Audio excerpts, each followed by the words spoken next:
আমরা দীর্ঘ 15-16 বছর লড়াই করেছি, তাই না? হাসিনার বিরুদ্ধে লড়াই করেছি তো। আপনাদের এখানে খুব কম লোক আছে যার বিরুদ্ধে মামলা হয় নাই, হয়েছে না? কোর্টে যেতে হয়েছে, এখানে মারা গেছে লোকে, এখানে আপনারা মামলায় কোর্টে যেতে অস্থির হয়ে গেছেন, সেই অবস্থার অবসান হয়েছে, তাই না?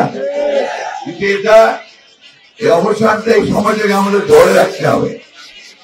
যদি আমরা একটা ভালো নির্বাচন করতে পারি, সেই নির্বাচনের মধ্যে জনগণের প্রতিনিধিকে নিয়ে আসতে পারি, তাহলে আমাদের সমস্যার কিন্তু সমাধান হবে।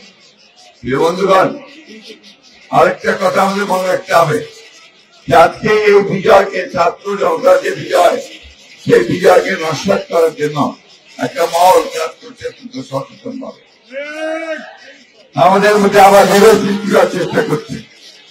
আমাদের কিছু কিছু লোকের নামে বিভিন্ন রকম কথা বলে পত্র পত্রিকায় বিএনপির ভাবমূর্তি নষ্ট করার চেষ্টা করছে। এইখান থেকে সবাই বিরত থাকবেন।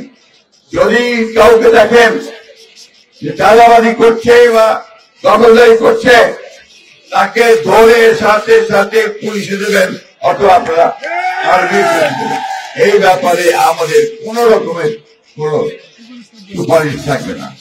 আমরা পরিষ্কার বিএনপির কোন লোকেরা করতে পারে না, আপনাদেরকে এটা প্রতিরোধ করতে হবে। বন্ধু, এই কথাটা বেশি খুব ক্লিয়ার।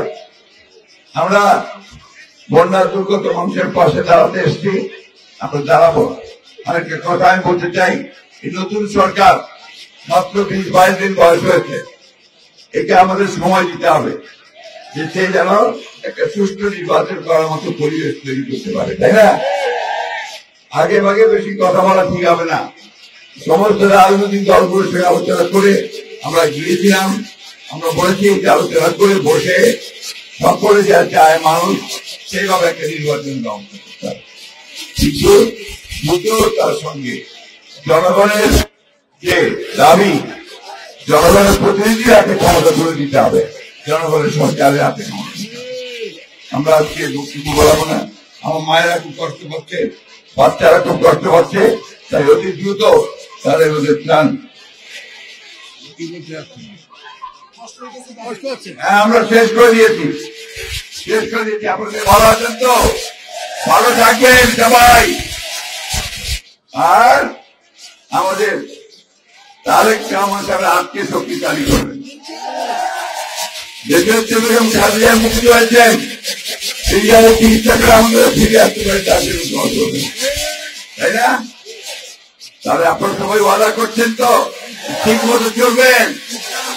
ভালো থাকবেন সবাই। আসসালামু আলাইকুম, খোদা হাফেজ।